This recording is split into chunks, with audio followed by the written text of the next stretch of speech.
மக்களுக்கு பயன் உள்ளவனாக இருக்க வேண்டும் என்ற குறிக்கோள் என் மனதில் எப்போதும் இருந்தது. அதை RSS எனக்கு கற்றுக் கொடுத்தது. RSSஐ புரிந்து கொள்வது எளிதான காரியம் இல்லை என பிரதமர் மோடி தெரிவித்துள்ளார். டாஸ்மாக் தொடர்பாக இதுவரை முதல்வர் ஸ்டாலின் வாய் திறக்காமல் இருப்பது குற்றத்தை ஒப்புக்கொள்வதாக உள்ளது.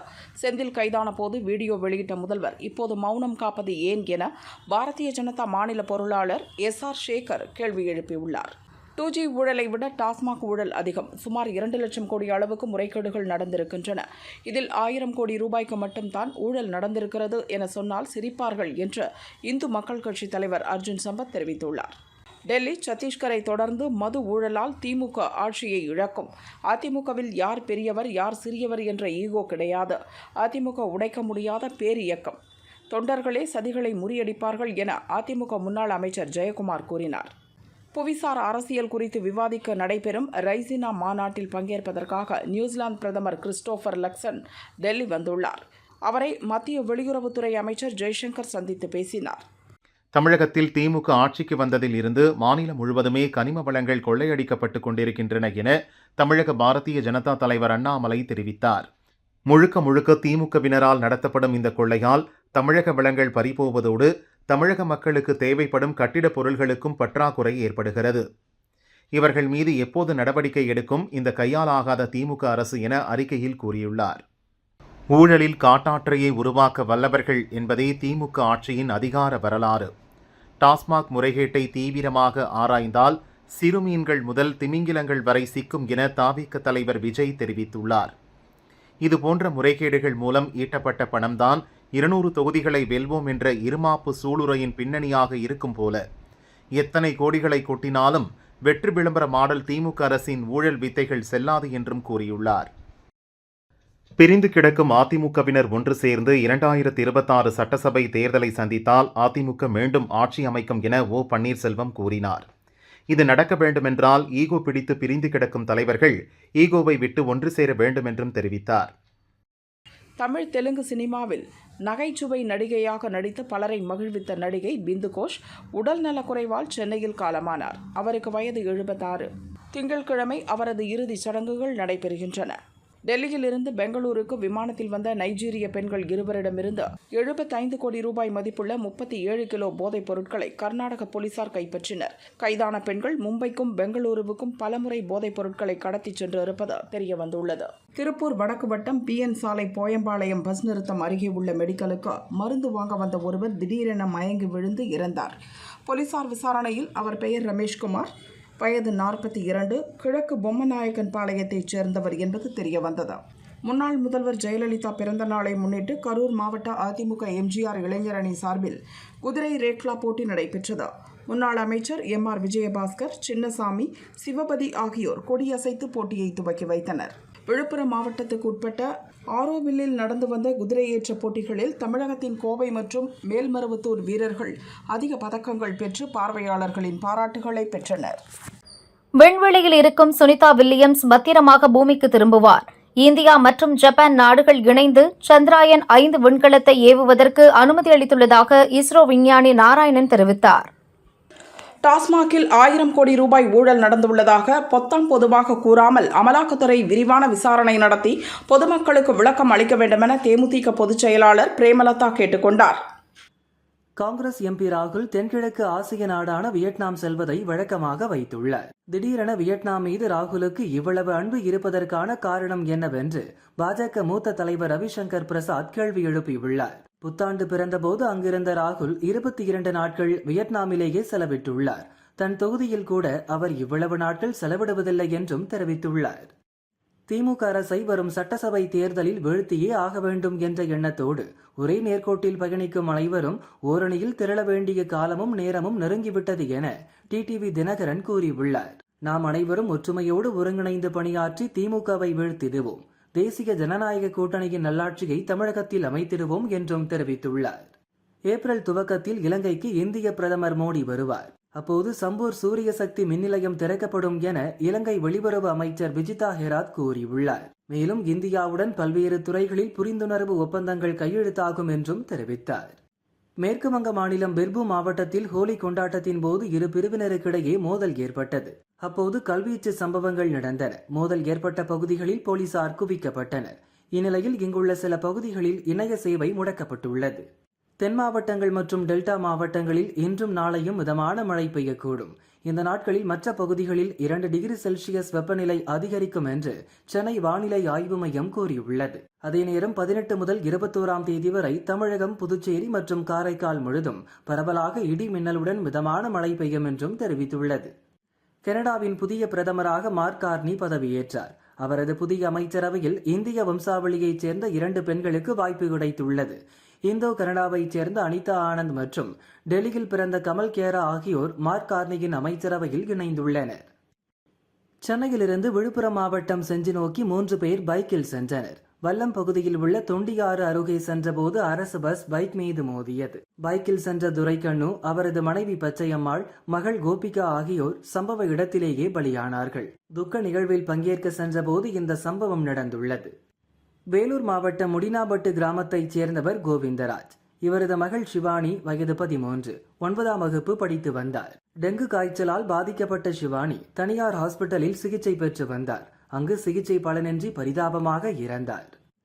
புதுச்சேரிக்கு வரும் சுற்றுலா பயணிகளின் எண்ணிக்கையை அதிகரிக்க மக்கள் அதிகம் கூடும் கடற்கரை பகுதியில் வார இறுதி நாட்களில் திரைப்படம் திரையிட முடிவு செய்யப்பட்டது. அதன்படி கடற்கரை சாலை காந்தி சிலை அருகே பெரிய திரை அமைக்கப்பட்டு விண்ணை தாண்டி வருவாயா திரைப்படம் திரையிடப்பட்டது. ஏராளமான சுற்றுலா பயணிகள் திரைப்படத்தை கண்டு ரசித்தனர். ராணிப்பேட்டை மாவட்டம் காட்டுப்பாக்கம் கிராமத்தில் முறையான மருத்துவம் படிக்காமல் நோயாளிகளுக்கு சிகிச்சை அளித்து வந்த லோகநாதன் என்பவரது கிளினிக்கிற்கு சீல் வைக்கப்பட்டது. தலைமறைவான லோகநாதனை போலீசார் தேடுகின்றனர். கள்ளக்குறிச்சி மாவட்டம் தியாகதுர்கம் பகுதியில் உள்ள தனியார் பள்ளி பஸ் மாணவ மாணவிகளை ஏற்றிக்கொண்டு எலவனாசர் கோட்டை நோக்கி சென்றது. வாழவந்தான் குப்பம் பகுதியில் சென்றபோது எதிரே வந்த புல்லட் பைக்கும் பஸ்ஸும் நேருக்கு நேர் மோதின. பைக்கில் வந்த அதே பள்ளி 12ஆம் வகுப்பு மாணவர் சந்தோஷ் ஸ்பாட்டிலேயே பலியானார்.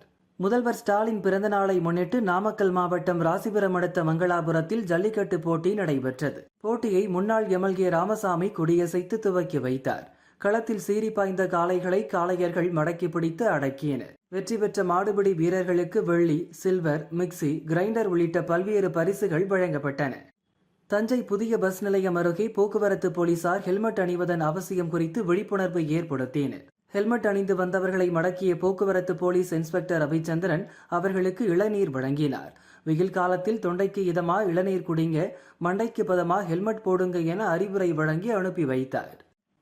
கள்ளக்குறிச்சி மாவட்டம் சங்கராபுரம் போலீஸ் ஸ்டேஷன் அருகே தனலட்சுமி என்பவர் மளிகை கடை நடத்தி வருகிறார். கடையில் பொருட்களுக்கு இடையே 5 அடி நீள கட்டுவிரியின் பாம்பு இருந்தது.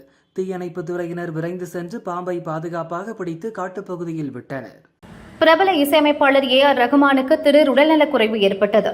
அவர் உடனடியாக சென்னை கிரீம் சாலையில் உள்ள அப்பல்லோ ஹாஸ்பிட்டலில் அட்மிட் செய்யப்பட்டார். நீர்ச்சத்து இழப்பால் பாதிக்கப்பட்ட அவருக்கு சிகிச்சை அளிக்கப்பட்டது. உடல்நலம் தேறியதைத் தொடர்ந்து AR ரஹ்மான் டிஸ்சார்ஜ் செய்யப்பட்டார்.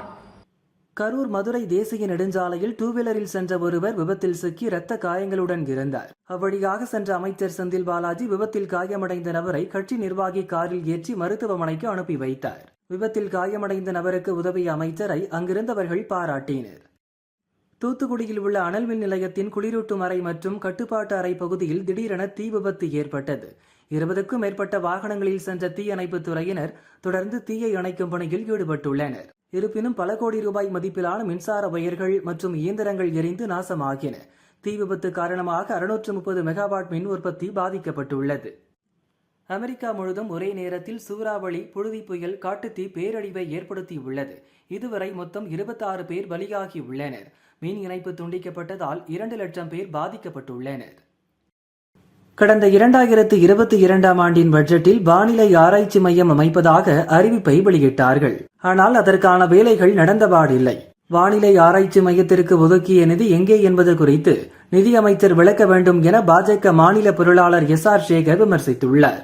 3 ஆண்டுகளுக்கு முன்பு வெளியிட்ட அறிவிப்பை நிறைவேற்றாத திமுக அரசு 50 கோடி ரூபாய் மதிப்பீட்டில் தமிழ்நாடு மாநில பேரிடர் மேலாண்மை நிறுவனம் அமைக்கப்படும் என்ற புதிய அறிவிப்பை இந்த பட்ஜெட்டில் அறிவித்துள்ளார்கள். அதை நிறைவேற்ற திராணி வேண்டும் எனவும் தெரிவித்தார். பாரதிய ஜனதா கட்சியினர் கலவரக்காரர்கள், மக்கள் ஒற்றுமையாக இருப்பது பிடிக்காது, வேற்றுமையை மதிப்பதும் பிடிக்காது என காங்கிரஸ் MP சசிகாந்த் செந்தில் தெரிவித்தார். வடசென்னையின் பிரபல ரவுடி ராஜேந்திரன் என்ற சேரா 24 ஆண்டுகளாக தலைமறைவாக இருந்த சேராவை தனிப்படை போலீசார் ஆந்திராவில் வைத்து கைது செய்தனர். குன்றத்தூர் அருகே கிரும்பாக்கத்தில் நடந்த ரமலான் நோன்பு திறக்கும் நிகழ்ச்சியில் திமுக ஒன்றிய கவுன்சிலர், வார்டு உறுப்பினர் உள்பட 100க்கும் மேற்பட்டோர் தாவேக கட்சியில் இணைந்தனர்.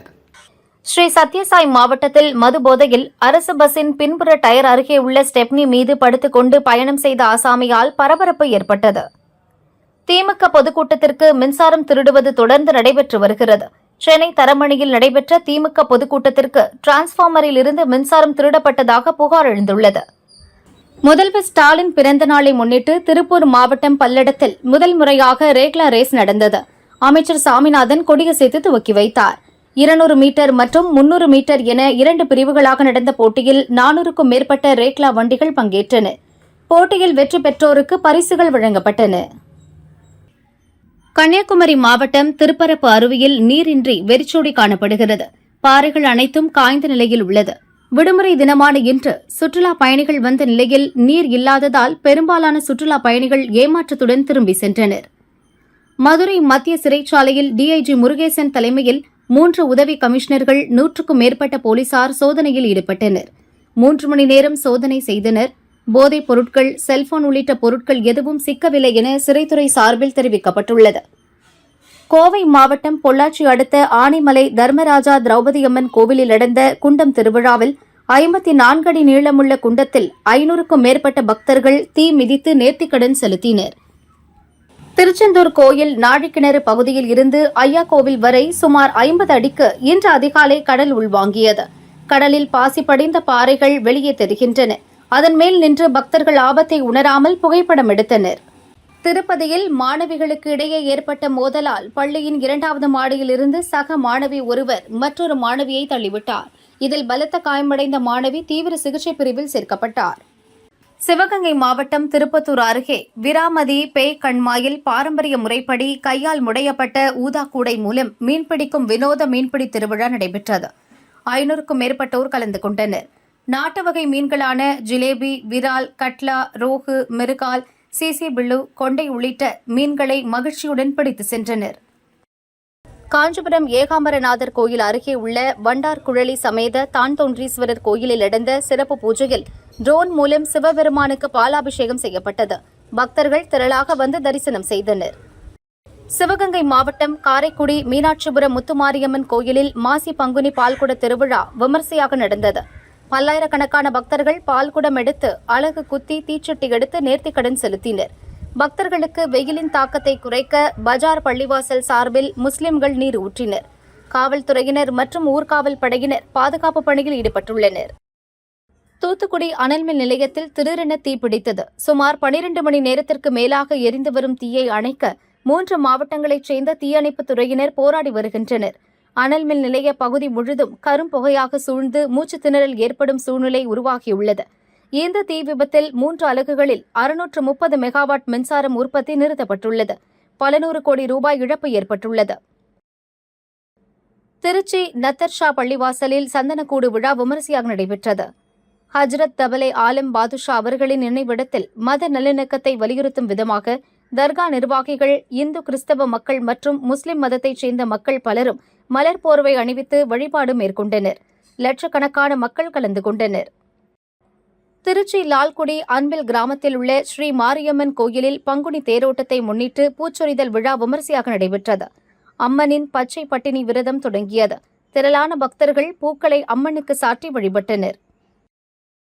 திருப்பூர் வளையங்காடு பகுதியைச் சேர்ந்தவர் இளங்கோ பின்னலாடை நிறுவனம் நடத்தி வருகிறார்.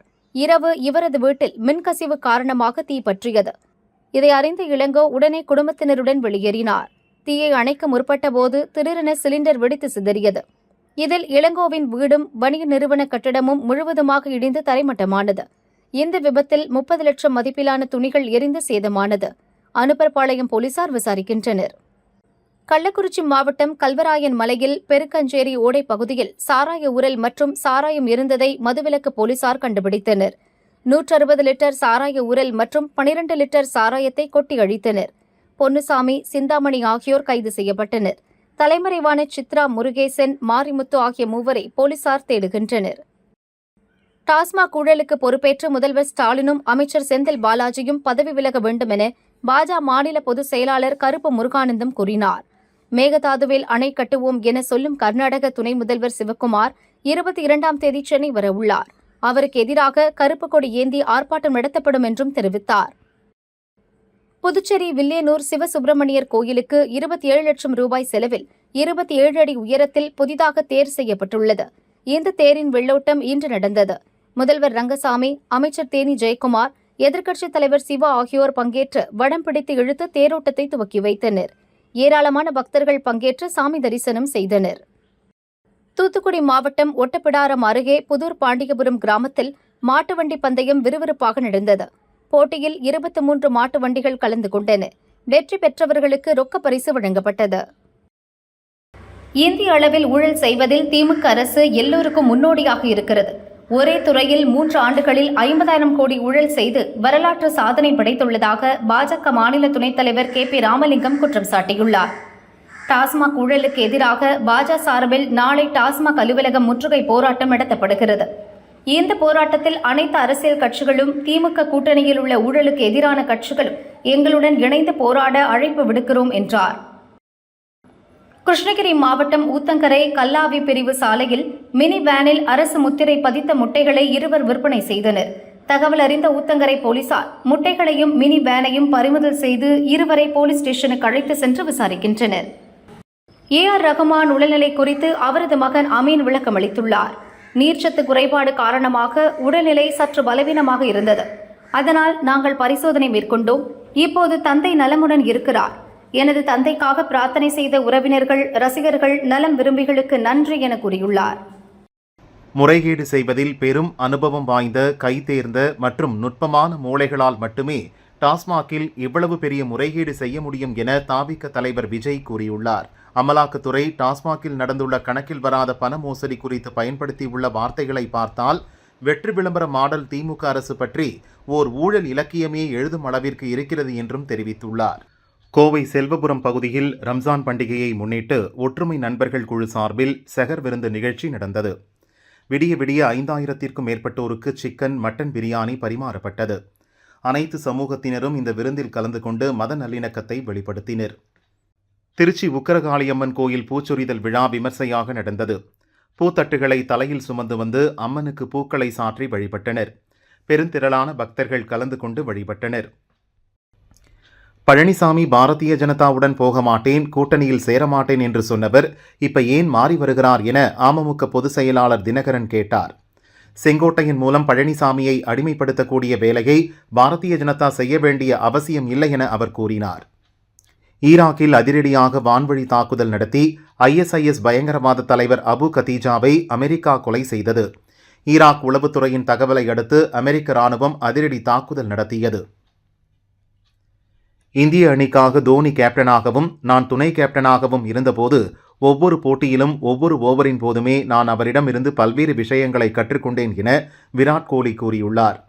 ஃபீல்டரை எங்கு நிற்க வைக்கலாம், எங்கு கேட்ச் வரும், போட்டியை எப்படி வெல்லலாம் என பேசினால் நான் கூறுவதை கேட்டுவிட்டு இது என்ன பைத்தியக்காரத்தனம் போல் உள்ளது என்ற வகையில் வித்தியாசமான ரியாக்ஷன் காண்பித்துவிட்டு சென்று விடுவார் என்றும் தெரிவித்தார்.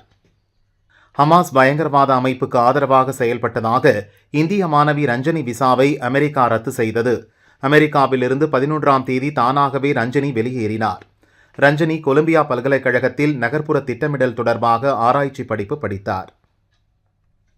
மதுரவாயில் பாக்கியலட்சுமி நகரில் கௌதம் என்பவரின் வீட்டில் சார்ஜில் இருந்த எலக்ட்ரிக் பைக் மின்கசிவு காரணமாக தீப்பிடித்தது. இந்த விபத்தில் கௌதம், மனைவி மற்றும் 9 மாத குழந்தைக்கு காயம் ஏற்பட்டது. போலீசார் விசாரணை மேற்கொண்டுள்ளனர். தெற்கு ரயில்வே உதவி லோகோ பைலட் பணியிடங்களுக்கான 2ஆம் கட்ட தேர்வு மார்ச் 19இல் நடக்கிறது.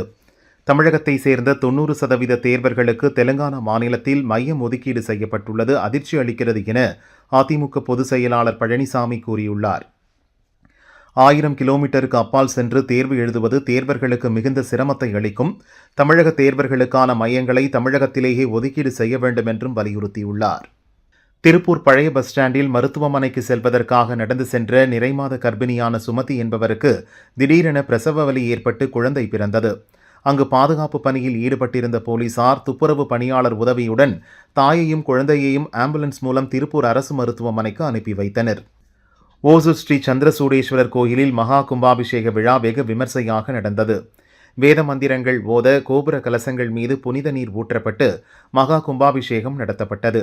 அங்கு கூடியிருந்த பொதுமக்கள் மீது புனித நீர் தெளிக்கப்பட்டது. இந்த விழாவில் ஏராளமான பக்தர்கள் கலந்து கொண்டு சுவாமி தரிசனம் செய்தனர்.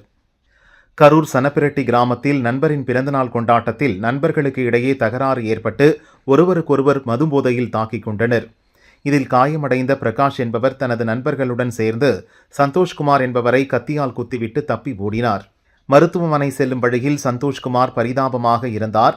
பசுபதிபாளையம் போலீசார் பிரகாஷ் மற்றும் அவரது நண்பரை கைது செய்து விசாரிக்கின்றனர். இறந்த சந்தோஷ்குமார் மீது ஏற்கனவே போக்சோ உள்ளிட்ட பல்வேறு வழக்குகள் பதிவாகி இருப்பதாக போலீசார் தெரிவித்தனர். திருவாரூர் மாவட்டம் கொரடாச்சேரி சிமிழியைச் சேர்ந்த ஐயப்பன் முன்னாள் பாரதிய ஜனதா ஒன்றிய தலைவர். இவரது தம்பி சுரேஷுக்கும் லாவண்யா என்கிற பெண்ணிற்கும் குலதெய்வம் கோயிலில் திருமணம் நடைபெற்றது.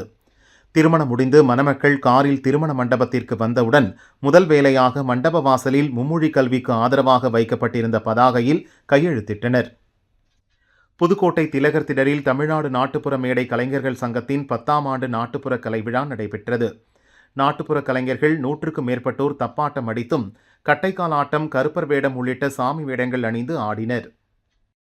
தேனி மாவட்டம் சுருளி அருவியில் நீர்வரத்து முற்றிலும் குறைந்ததால் அருவிக்கு வரும் டூரிஸ்டுகள் ஏமாற்றத்துடன் திரும்பிச் சென்றனர். நீர்வரத்து குறைந்ததால் டூரிஸ்டுகள் வருகையும் குறைந்து அருவி பகுதி வெறிச்சோடி காணப்படுகிறது. கும்பக்கரை அருவியில் நீர்வரத்து குறைந்தது. குறைந்த அளவில் வரும் நீரிலும் வெயிலின் தாக்கத்தை தணிக்க காத்திருந்து டூரிஸ்டுகள் குளித்து சென்றனர். 10 நாட்களில் அருவியில் முற்றிலும் நீர் வறண்டுவிடும் நிலை உள்ளது. கும்பகோணம் அருகே திருநாகேஸ்வரம் நாகநாத சுவாமி கோயிலில் இளையராஜா சுவாமி தரிசனம் செய்தார். அம்பாள் சன்னதிக்கு சென்று தரிசனம் செய்து பிறகு ராகு பகவான் சன்னதிக்கு சென்று அர்ச்சனை செய்து வழிபட்டார். தொடர்ந்து கோயில் பிரகாரங்களை சுற்றி வலம் வந்தார். பக்தர்கள் அவருடன் புகைப்படம் எடுத்துக் கொண்டனர். புதுக்கோட்டை மாவட்டம் ஆலங்குடி மங்களாபுரம் முனீஸ்வரர் கோயில் விழாவை முன்னிட்டு ஜல்லிக்கட்டு போட்டி விமர்சையாக நடைபெற்றது.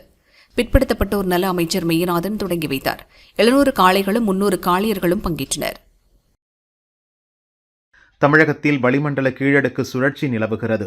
இதன் காரணமாக வரும் 22ஆம் தேதி வரை மிதமான மழைக்கு வாய்ப்புள்ளதாக சென்னை வானிலை ஆய்வு மையம் தெரிவித்துள்ளது.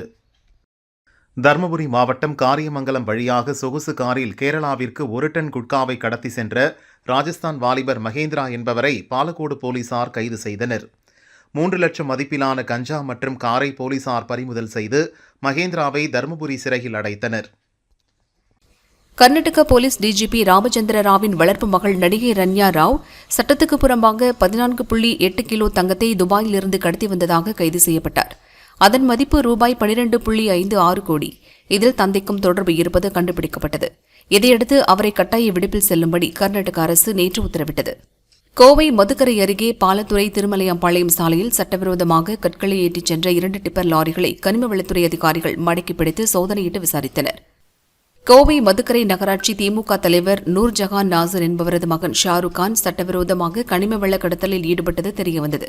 ஷாருக் கானையும் லாரி டிரைவர்களையும் போலீசார் தேடி வருகின்றனர். பாகிஸ்தானின் பலூச்சிஸ்தான் விடுதலை ராணுவம் நோஷ்கி என்ற இடத்தில் பாகிஸ்தான் ராணுவத்தினர் சென்று கொண்டிருந்த பஸ்கள் மீது வெடிகுண்டுகள் நிரப்பப்பட்ட காரை மோதச் செய்தனர். மற்றொரு பஸ்ஸை சுற்றி வளைத்து அதிலிருந்தவர்களை சுட்டுள்ளனர். மொத்தம் 90 பாகிஸ்தான் ராணுவத்தினரை கொன்றுவிட்டதாகவும் இந்த தாக்குதலுக்கு தாங்கள் பொறுப்பேற்பதாகவும் பலூச் விடுதலை ராணுவம் அறிவித்தது.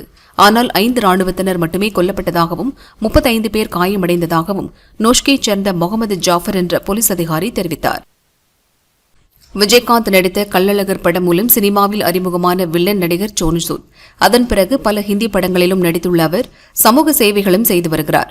அவர் அளித்த பேட்டியில், கள்ளழகர் படத்திற்கு நான் சரியாக இருப்பேன் என விஜயகாந்த் முடிவெடுத்தார். எனக்கு சண்டை போட தெரியாததால் 1 மாதம் படப்பிடிப்பை தள்ளி வைத்தார். அவர் கவனிப்பில் முதல் படத்திலேயே ராஜ மரியாதை பெற்றேன். மொழி கடந்த அன்பை அவரிடம் பெற்றேன். உபசரிப்பில் நானும் அவரை பின்தொடர்கிறேன். எனது இன்ஸ்பிரேஷன் விஜயகாந்த். அவர் கடவுளின் குழந்தை என்றார்.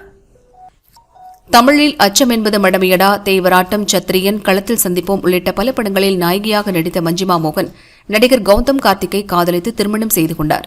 சமீபத்தில் சுழல் 2 வெப் தொடரில் நடித்த அவர் இயக்குநராக முடிவெடுத்துள்ளார். அவர் கூறுகையில், என்னால் திரைக்கதை எழுத முடியாது, ஆனால் படங்களை இயக்க ஆசைப்படுகிறேன்.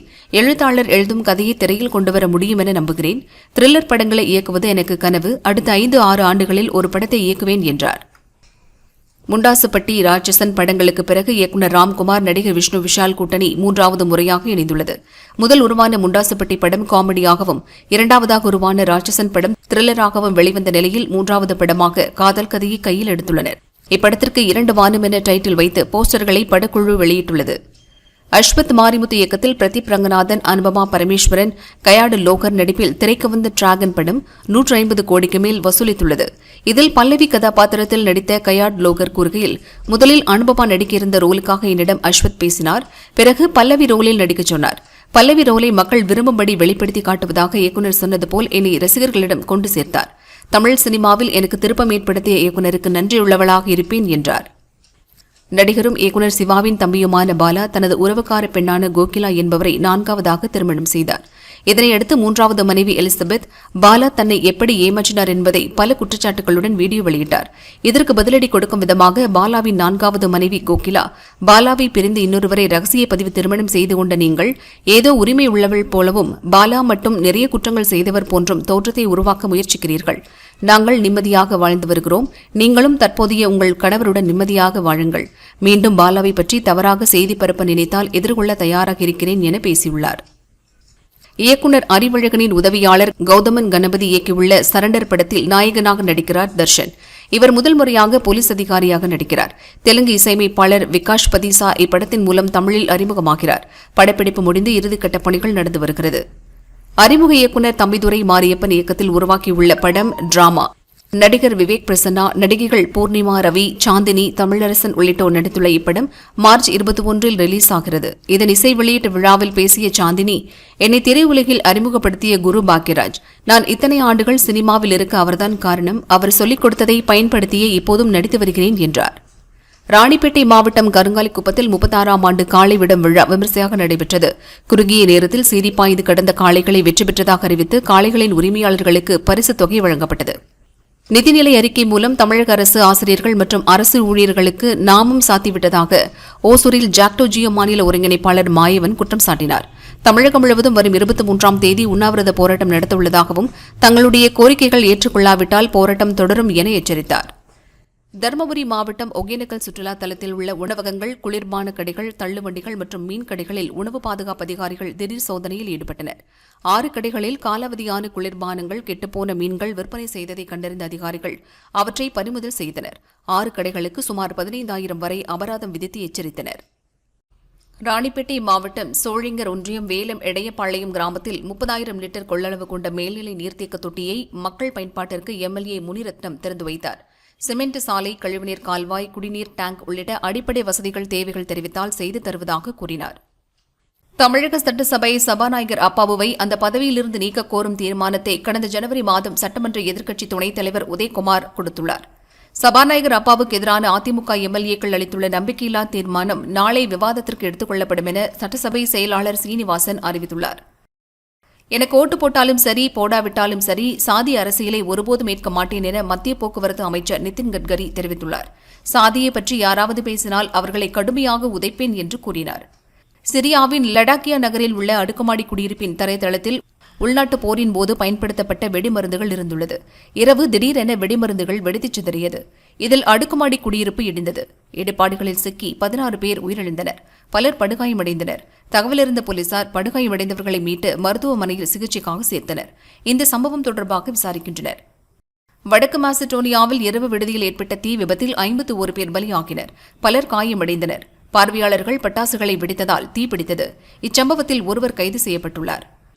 வயது மூப்பு காரணமாக உடல்நல பிரச்சனையில் அவதிப்பட்டு வந்த 76 வயதான நகைச்சுவை நடிகை பிந்து கோஷ் காலமானார். இதனை அவரது மகன்கள் உறுதிப்படுத்தினர். தமிழக முற்போக்கு எழுத்தாளர்கள் கலைஞர்கள் சங்கத்தின் மாநில நிர்வாகி எழுத்தாளர் நாரும்புநாதன் மறைவுக்கு முதல்வர் ஸ்டாலின் இரங்கல் தெரிவித்துள்ளார். நெல்லை மண்ணில் இலக்கிய முகங்களில் ஒருவர் எழுத்தாளர் நாரும்புநாதன். நாரும்புநாதனை இழந்து வாடும் குடும்பத்தினர், அரசியல், இலக்கியத்துறை நண்பர்களுக்கு ஆழ்ந்த இரங்கல் என முதல்வர் கூறியுள்ளார். திருச்சி, முசிறியில், தொட்டியம், தாப்பேட்டை உள்ளிட்ட பகுதிகளில் பல்வேறு முடிவுற்ற பணிகள் மற்றும் புதிய பணிகளுக்கு அடிக்கல் நாட்டு விழா கலெக்டர் பிரதீப்குமார் தலைமையில் நடைபெற்றது. விழாவில் நகர்ப்புற வளர்ச்சி அமைச்சர் நேரு பங்கேற்றார். பத்திரிகையாளர்கள் என்ற பெயரில் பொது ஊழியர்களை பற்றி அவதூறான ஆட்சேபத்திற்குரிய கருத்து பதிவிடுவோர் பொது இடங்களில் ஆடைகளை களைந்து ஊர்வலமாக அழைத்துச் செல்லப்படுவர் என தெலங்கானா முதல்வர் ரேவந்த் ரெட்டி கூறியது பெரும் சர்ச்சையை ஏற்படுத்தியுள்ளது. எங்களை மனரீதியாக காயப்படுத்துவதன் மூலம் அரசியல் ஆதாயம் பெறலாம் என்ற எண்ணத்தில் எதிர்க்கட்சியினர் இருக்காதீர்கள். நீங்கள் எல்லை மீறினால் விளைவுகள் மோசமாக இருக்கும் என அவர் எச்சரித்தார். பொதுமக்களுக்கு சைபர் குற்றங்கள் பற்றிய விழிப்புணர்வு இல்லை. மக்கள் அதிக விழிப்புணர்வுடன் இருக்க வேண்டுமென முன்னாள் டிஜிபி சைலேந்திர பாபு தெரிவித்துள்ளார்.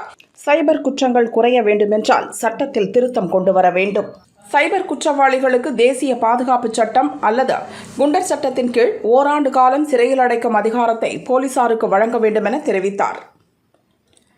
ஏஆர் ரஹ்மானின் முன்னாள் மனைவி என தன்னை அழைக்க வேண்டாம் என ஏஆர் ரஹ்மானின் மனைவி சாய்ரா பானு தெரிவித்துள்ளார். நாங்கள் இருவரும் கணவன் மனைவி பந்தத்தில் தான் இருக்கிறோம். இன்னும் சட்டப்பூர்வமாக விவாகரத்து பெறவில்லை என தெளிவாக தெரிவித்துக் கொள்கிறேன் என சாய்ரா பானு தெரிவித்தார்.